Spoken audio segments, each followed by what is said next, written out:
listen, hopefully. 3 types of arteries. What's the one that's closest to the heart? Elastic, very good. So called because they stretch, they have elastic fibers. Good. What's the next in line? Muscular, good. And then, what's another name for muscular? Starts with an R. And ends with resistance. They're resistance vessels, very good. Yeah, so, and then the third types were? Oh, you're right, I'm sorry. It starts with a D and ends with a distributed. Yeah, you're right. You're right, it's been a long day. Okay, so muscular arteries, distributing arteries, and the third types are arterioles, and they are known as resistance. Why are they known as resistance vessels? Wait, say again, Ashley. They are the smallest before you reach the capillaries, but what is their claim to fame? They're, say Nicole loud. They're the primary site of pressure regulation before you get to the capillary beds. And so tell me then, once we enter the capillary beds, we're little, we're narrow, we have room for red blood cells to go single file. We talked about 3 different types of capillaries. What was the first one? Continuous, they're also the most abundant. What's their kind of characteristics? Complete endothelium, tight junctions. What leaves those capillaries? Well, stuff leaves via vesicles. So the cells themselves are not permeable. And I think I used the word penetrable about 20 times before I corrected myself. Technically that's correct, but permeable is a better answer. So they're less permeable, but the stuff that leaves the capillaries are things like water, nutrients, gases. What about red blood cells? Do they leave circulation? No, they do not. What about plasma proteins? No, it does not. Proteins are big, they don't leave, and that's important because that presence of protein is what's going to help us keep fluid returning to circulation. So we've got continuous capillaries. What was the next group? Fenestrated. They are more permeable. They're kind of holy. They don't have the tight junctions. Where do you find them? Kidneys and places of filtration where you need larger stuff to be able to move through. And then the third type of capillary is the sinusoidal. These are the most permeable. Large things can go through, and you find them in special places like where? The liver or the bone marrow. Spleen. Yeah. Very good, very good. All right. So do y'all feel okay with that? All right. So once we get, there we go. So once we get out of the capillary beds, then we kind of converge onto a smaller or a bigger vessel, and this is what? The venules. The venules leave the capillary beds, and then those gradually converge onto even bigger veins, which ultimately dump back where? Into the inferior vena cava. Very good. And then there was another special vessel that could bypass the capillary bed if it needed to, if we didn't need perfusion. What was that one? The metarteriole. You were close enough. I knew what you meant. So that's where you should be in lecture right now. If you're not, get there. It's all structural, pretty self-explanatory. I know y'all had a little something on Monday, but we got to get caught up. So here's how I'm planning to end the term. All right, so we are week 3 right now. We're not. We're week 4. But anyway, this is the way that we're going to shake things out. So this week here, these are going to get moved. And I'll post this for you too so that you'll have it. All right, now we're up to date. So this week we're going to finish vessels. We're going to finish immunity today. And what we don't finish, I'll load up for you, but I think we should get through it. I am going to start respiratory with the same kind of setup we did with vessels. I'm going to go through the anatomy with you with the narrated lecture, talk about some of the physiology that's easy to understand, gas exchange and so forth, and I'll upload that for you. We're we're gonna cover half of respiratory. So the gross anatomy part, the basic physiology, not the chemistry of gas exchange.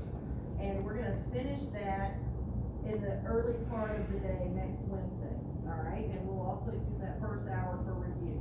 Are you following me? I don't like doing it this way, but this is summer and this is what we gotta do. And then we will do exam 2 the second hour. So what I'm gonna do is not present new material to you that Wednesday. I'll have it all uploaded, but I'll take questions and kind of go through anything that you're sticky on. Does that make sense? And I'll try to keep it limited to that first part of the chapter where it's pretty easy to understand. And then, so we'll do questions and we'll review all of the chapters, take a break, and then we'll do exam 2. And it will cover the vessels, which is what we're doing now. It'll cover lymphatics and immunity, we'll finish that today, and it'll cover that first half of respiratory, okay? And then the following week, we will finish up, respiratory, that needs to get moved. We'll do the same thing for digestion that we're doing for these other chapters. I'll upload the narrated stuff for you, cover the gross anatomy, which is easy, cover the basic processes, and then take your questions for anything that's complicated, like lipid digestion and things like that. Does that make sense? All right, and then from there, we'll do metabolism. If you have micro this semester, you know exactly what that is. It's the same thing you did in there, cell respiration process and all that. That will take a minute or two. We'll devote a full class period to that. And then the week of the 15th, we will have exam 3, and that will cover the second half of respiratory, digestion, and metabolism.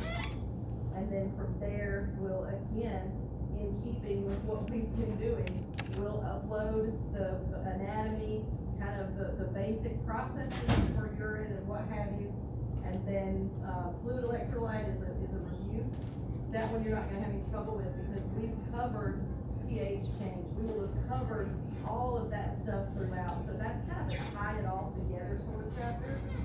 And then we'll do, probably have an assignment for reproductive.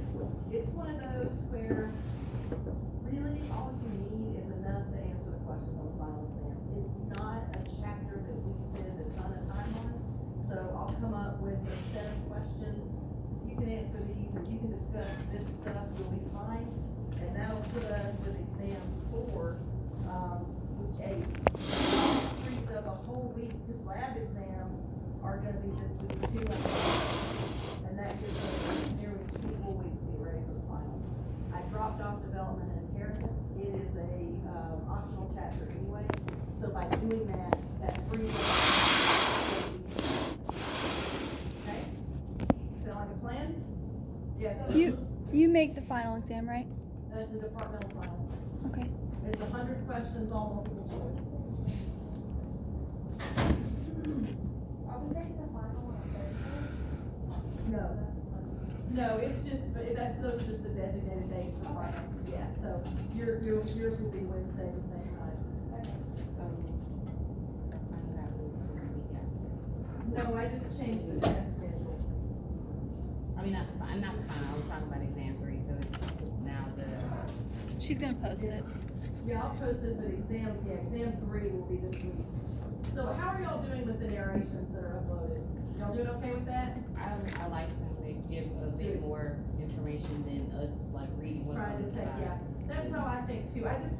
I'm having a very hard time with it, y'all, to be perfectly honest. I'm not having a hard time getting them done and uploaded, but I'm having a hard time letting go, because I feel like I need to be here to say it. But if you're doing it and you're getting it, then that's all I can ask. And I will continue to try and get them up a little bit sooner. I think I'm told most of y'all have trouble with my PC at home, so I'm having to kind of stay and do it here. But I'll try to upload them for everything that we're doing, even though, it's not working here, so. It's really helpful. Good. So if we 7-week test and then we 8-week test, Yeah. is there gonna be a day we go over and some of that, or is that all gonna be uploaded? No, I'm gonna upload it and then go over the sticky stuff. So like, I don't see a point in us talking about gross anatomy in here when y'all like just had it in the lab, and that's something you can kind of do on your own. But the stuff that merits more explanation, that we're gonna cover. Oh, yeah. Oh, yeah, definitely, yeah. Oh, so, sorry to backtrack. So is the test gonna be on the Wednesday or the Monday? It's gotta be Wednesday, because we only meet Wednesday. Oh, yeah, I'm thinking, Yeah, and since I gotta do it the day that class actually. Well, I guess I'm wondering, so the test week 7, week 8, 12 on Wednesdays, when will we do it? Well, some of that's gonna have to be done over before we take the test. So like during class or something? No, like the first hour of this Oh, okay. class. Yeah, so ideally, I'll upload everything, not, and then if you have questions or need explanation, we'll use class time to clear it up. We can use lab time, and I don't know, Jesse, what your schedule is, but if you need to come early to the lab, you can, if you have questions. When is your lab? It is from 1 to 3:15. Okay. So if you need to come in and review some stuff, you're welcome to. I think you're the only one who's not in lecture, right? Oh, same for you, if you're able or need to come in, you're welcome to. But we won't be covering new stuff in the lab. Our tests are usually just on physiology though, right? Pretty much, yeah. Yeah, okay. All right, are we good? I feel like y'all can handle this. All right, so, and I'm gonna finish this for you this afternoon as well. But this is what I wanna talk about in class, because this is the more complicated section of the vascular system, where we talk about tissue perfusion, capillary permeability, and so forth. So, what were some of the factors that affected blood flow? Pressure is one, what's another? Somebody. Compliance, good. What was the word that described the fluid touching the walls of the vessels? It's resistance. It's resistance. So factors affecting pressure, or factors affecting flow. Pressure, resistance, compliance. Those are the three, yeah. That's what we meant. Yeah, unity, yeah, I got that. What else affects blood flow?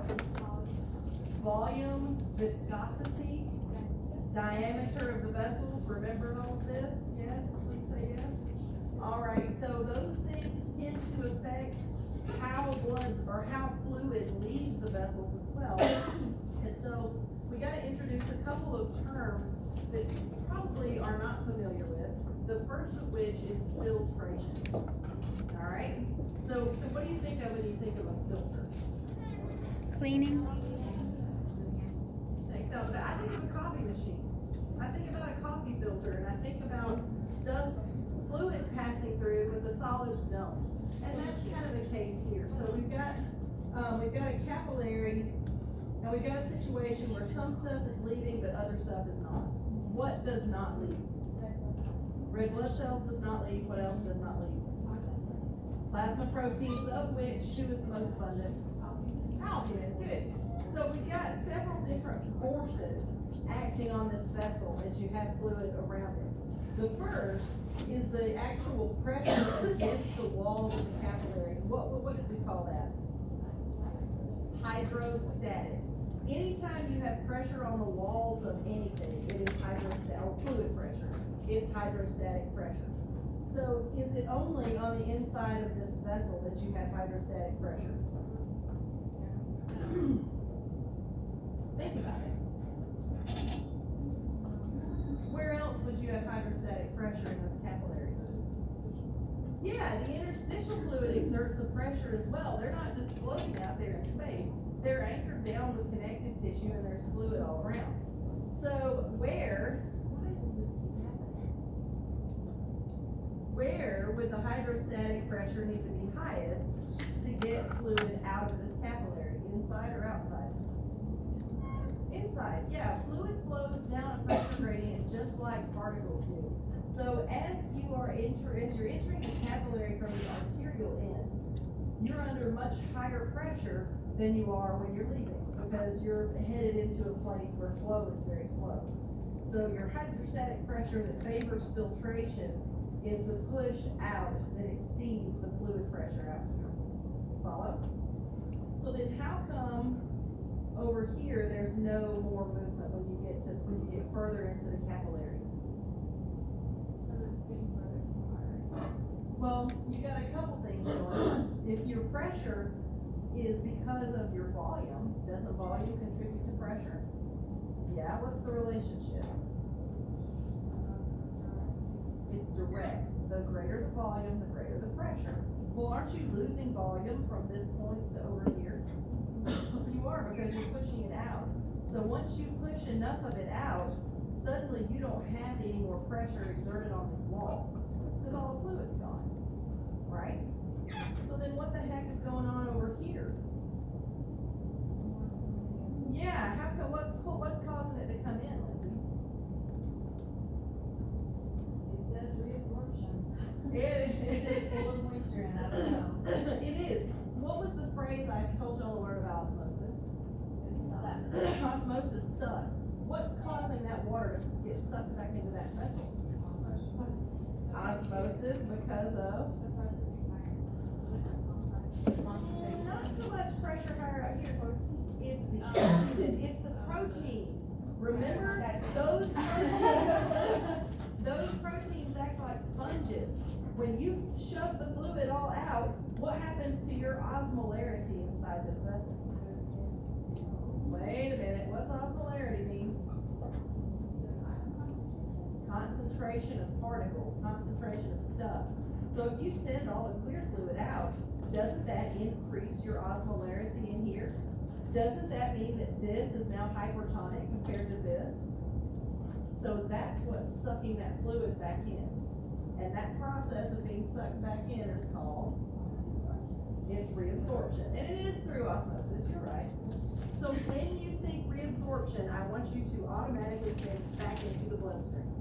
Don't think reabsorption by itself. Always put back into the bloodstream so that you know which direction the fluids are going. Tiffany, did you have a question? Yeah, so I'm trying to like apply this to, you know, like an everyday life situation. So, would that kind of work with like, if you have a venous insufficiency, would you put a compression stocking on that kind of compresses and causes that fluid to, I guess, pushes the fluid back up? Yeah, that's more of a mechanical push, kind of like your skeletal muscles help to milk the blood back up. This is more of like a chemical push. So, well, I kind of, when you were talking about like the reabsorption, I was thinking about in the instance of like how sometimes you still have some kind of like fluid retention down there, and would that be part of like the reabsorption process where, you know, it's still going to try and make sure there's some fluid there? yeah, you can think of it that way. Another real world example of this is Is what? ascites. Okay. If you've got a patient who has a really, really distended, round abdomen, and usually it's because of liver failure. The liver makes the albumin. So if you don't have sufficient albumin in the vascular system to reabsorb that fluid, it all accumulates in the tissues and your patient blows up like a balloon. Okay. Oh yeah, question. Does this happen in disorder filtration, no net movement, and then reabsorption? Yes. And does it only occur on certain arteries or veins, or just? It's the capillary beds. It's all of those little tiny capillary beds that perfuse every tissue all over the place. Okay.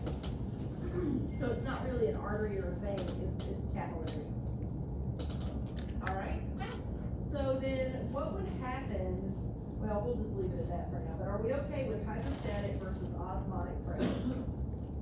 Okay, now let's extend this. Oh my God, this looks complicated. Let's do this. No, that's not how this is gonna go down. All right, I want you to take a minute and I want you to see if you can talk to your partners, and I want you to figure out what this calculation is and what it means. Because I have no idea. Trying to figure out, what are we trying to figure out? We're trying to figure out our net fluid movement based on all the pressures we have. Yes? All right, so which pressures do we have acting on this capillary? We've got hydrostatic pressure. Where is the hydrostatic pressure happening? Inside against the walls and outside pressing against the walls, right? Okay, what's our second kind of pressure? Osmotic, and that's happening where? It's primarily inside. Yeah, this is the suckage force, right? So how do we figure out what our total, how do we predict which way the fluid's going? Like if we have this capillary here, can you look at these numbers and tell me whether we are going to be filtering, reabsorbing, or having no fluid movement at all? Yes, how do you do that? You gotta know which one is more, where is there more force, right? So here, you have your, capillary hydrostatic pressure, 35, right? And we have to compare that to the capillary pressure pushing on this capillary as well, right? How come it's 0? How come the interstitial fluid pressure is 0? Nothing is left yet. We're on the arterial end. This is the fresh, empty space where we've got nothing but push to push out, right? Nothing but pressure out. Okay, but we still have that albumin inside here, don't we? So what is our osmotic pressure due to albumin inside here? 26. So how come we know that we're actually going to be forcing air or water out? Yeah, your capillary hydrostatic pressure is higher than the osmotic pressure. But what did we didn't include the fact that there are proteins out here, right? So you have osmotic pressure being exerted by the interstitial fluid, but it's minimal. It's not enough to counteract that hydrostatic pressure in. So all you do is calculate subtraction. You calculate the difference in the hydrostatic pressure, the difference in the osmotic pressures, and then subtract the two. Make sense? So then down here, what do we have? Yeah, that's 26. It should be a 26. Yeah, I was gonna say. Yeah, that's a mistake. Oh, good eye, good catch. Yeah, that's a mistake.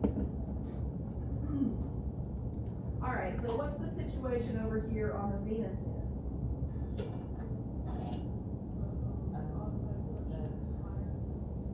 Yeah, and now our osmotic pressure is higher inside the capillary. We still have the same osmotic pressure out here. We have less hydrostatic pressure because we've already shoved all the fluid out, right? So the pressure's gone down, and now we're left with greater osmotic pressure inside, so we're favoring filtration or reabsorption? Reabsorption, and what's the phrase? Yes, but reabsorption back into the bloodstream. And you'll be glad I did this later because it gets confusing. All right, very good, very good. I promise you will have to draw this and explain it, yeah. So if that should be 26, then the answer should be 9, right? Yeah, Okay, just making sure. yeah, it should be a 26, so that would be a negative whatever. Are we gonna have like a, where we're gonna have to answer, or, like actually work this out at the bottom? Probably, Okay. yeah. But you'll have everything, it'll be labeled for you, or you'll be told enough to label it. Well, I'm just saying, like, so we just need to memorize the formula, or is that? I don't like the word memorize. I want you to learn and understand. Well, yeah, I mean, I will Yeah. understand how it works, but I mean, just to know Yeah. the formula. You're subtracting these two things. That's my point. Correct. All right, so then here's the question. If we're forcing all the fluid out on the arterial end, which y'all already told me we were, how come that doesn't change the hydrostatic pressure in the interstitial fluid? Because it seems like to me, if we're pushing all that fluid out, why doesn't that increase the hydrostatic pressure on the venous end? Does everybody understand what question I'm asking? Can you ask that one more time? I'll do my best. Alright, so over here, we all agree that our filtration pressure is forcing fluid into the tissues, right? Forcing it into the interstitial fluid. But yet, over here, our interstitial fluid pressure is 0 still. Why is that excess fluid not exerting pressure on the outside wall? But its additional fluid and volume should lead to increased pressure, right? It's gotta go somewhere. it go through the capillaries? What do you think, Erica? Is it because there's, less resistance? There is less resistance, but I wanna know why that fluid doesn't accumulate out there. Oh, yeah, because we forgot about our friends, the lymphatic vessels. So we've got this network, and I like this picture better, even though it's kind of fuzzy. Notice that it's not just capillaries and tissues on their own. You have all those green lymphatic vessels associated with them. And the lymphatic system parallels this regular circulatory system, and it picks up that excess fluid and drops it back into the IVC, right? So what we need to know about the lymphatic vessels is they are blind-ended tubes. They're like finger-like projections. You know how we talked about our circulatory system being closed? It's a network that's completely closed.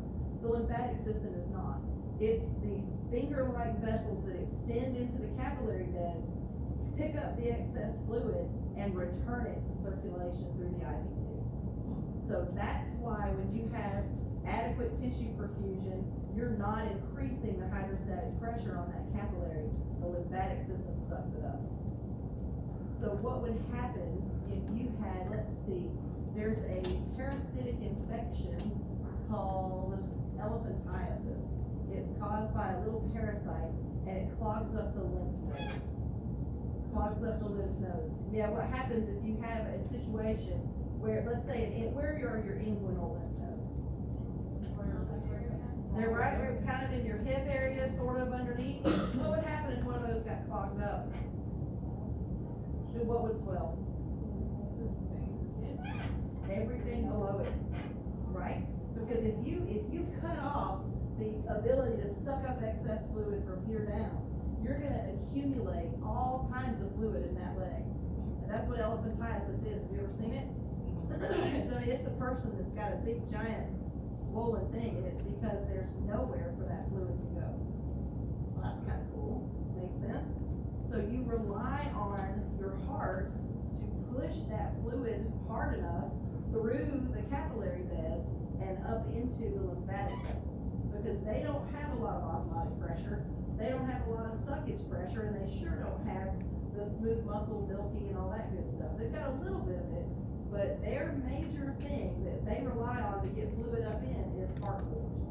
So can you see why heart failure is gonna result in limbs swelling? That's why. All right, so this is just another version of the same thing. What do we have going on over here on this filtration side? What forces are gonna cause filtration to happen here?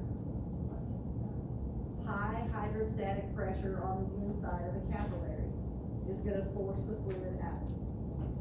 And then from here, where does the fluid go?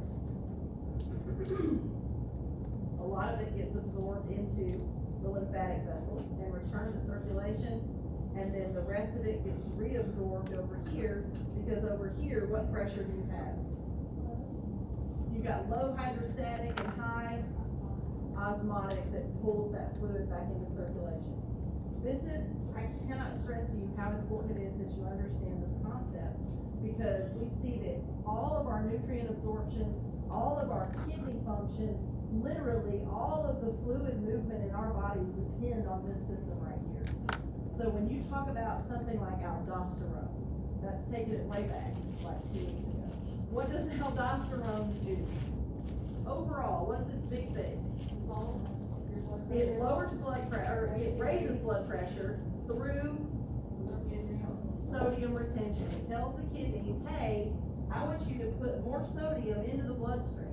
And what pressure does that increase? Do you see how that increases your blood osmotic pressure? You put additional solutes in there to suck all the fluid out. Oh, yeah, that's how it works. All right, are we okay with this? Practice with this. Draw it out, tell the story, make sure you understand. Start your practice questions early. Even if you haven't looked at the chapter or looked at the notes, do the questions. Because you will remember more by what you miss than you will to get into, well, I read it, I understand it, so take the time when you go. Are we okay with the capillaries and the lymph vessels? And how they work together? Alright, very good. The homeostatic regulation, I am going to upload for you. This really just has to do with where are the nervous centers that control the vessels, what endocrine controls are there, things that we're already familiar with. So I'll upload that for you, but I wanted to explain the capillary stuff to you. So that leads us to lymphatics. Pass these around. So what's going around now is a fillable outline, and that's something to help you kind of take some notes and navigate through in lymphatics.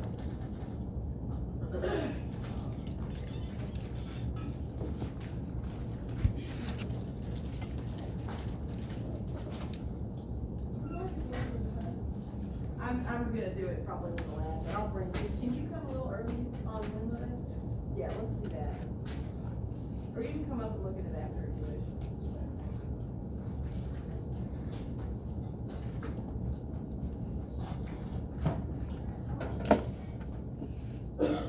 You wanna look at that one you missed? You should have been proud of yourself. Thank you. I was too. I was pleased.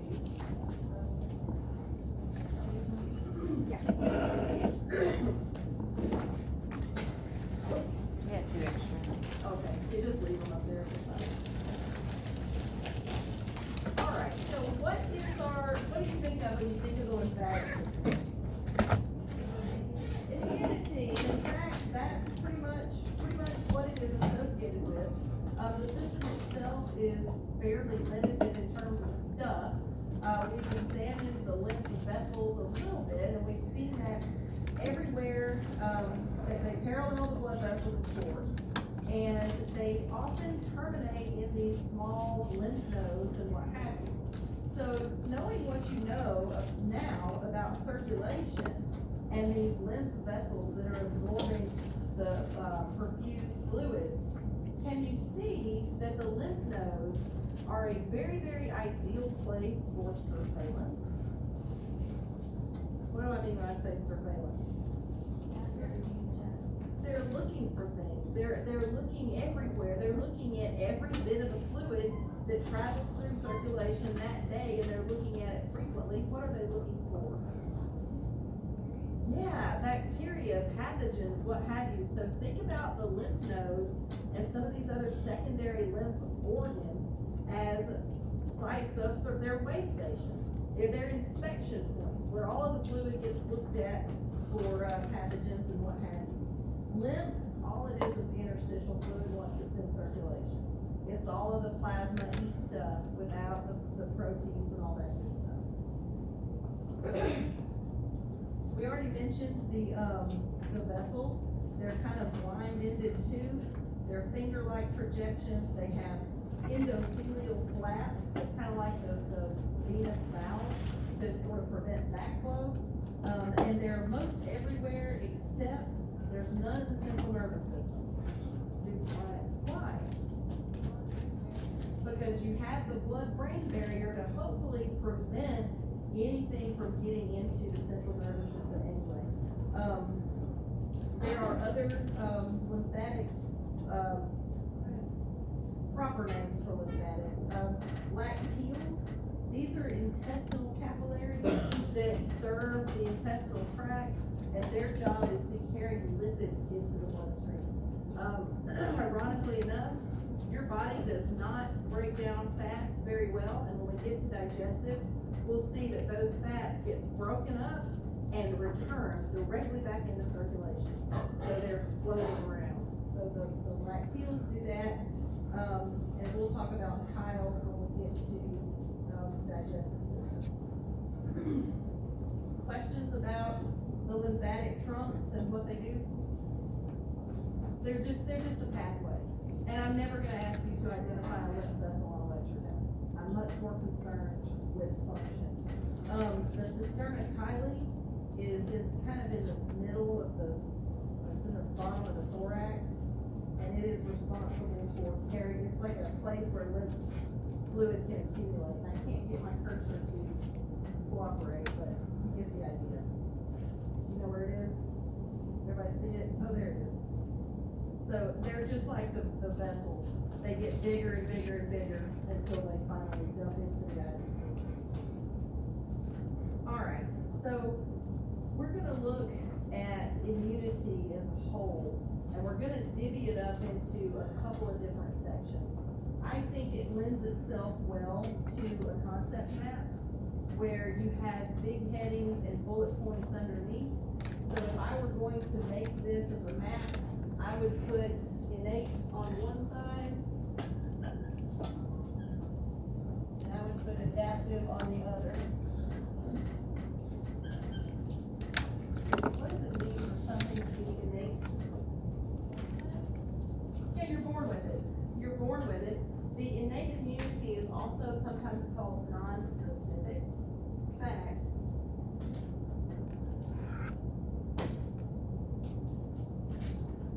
Non-specific. That means that you're not targeting a particular pathogen. You're just going after anything that looks like it doesn't belong. Adaptive, on the other hand, is highly specific. It's where you have a particular target and you are going after that target. So then underneath innate, we have things like barrier defenses. I like to divvy this up into physical, chemical, and cellular. Make sense? I think that's an easier way to do it. And then we will look at the different types of cells that go with that when we get to that section. And all this picture shows you is that you start with a multipotent hematopoietic stem cell. Hemato what? What's hematopoiesis? Good. Formation of red blood cells. Where does it occur? You're right in the bone marrow. And so the point of this is that you start with one stem cell and you have various developmental pathways that give rise to all those white blood cells you learned about, the red blood cells that we've learned about, and depending upon your body's needs and the chemicals that you're secreting, that dictates which cells you produce more of. What is the relative abundance of basophils in a normal human? What is the relative abundance of basophils in a normal human? 0. How did you remember that? Yeah, never let my engine blow, right? So what are basophils for? Allergic reactions, parasitic worms, and that sort of thing. So when you have that situation, your body sends warning signals, and those signals reach the bone marrow, and that's what tells, oh, hey, we need some more basophils. You need to differentiate those. You need to crank out more of those. So that's how that works. All right, we'll get more on this in a little bit. So before we launch into how the immune system works, let's look at who the key players are. So our primary lymphoid organs, obviously the bone marrow. This is where all of the immune cells are from.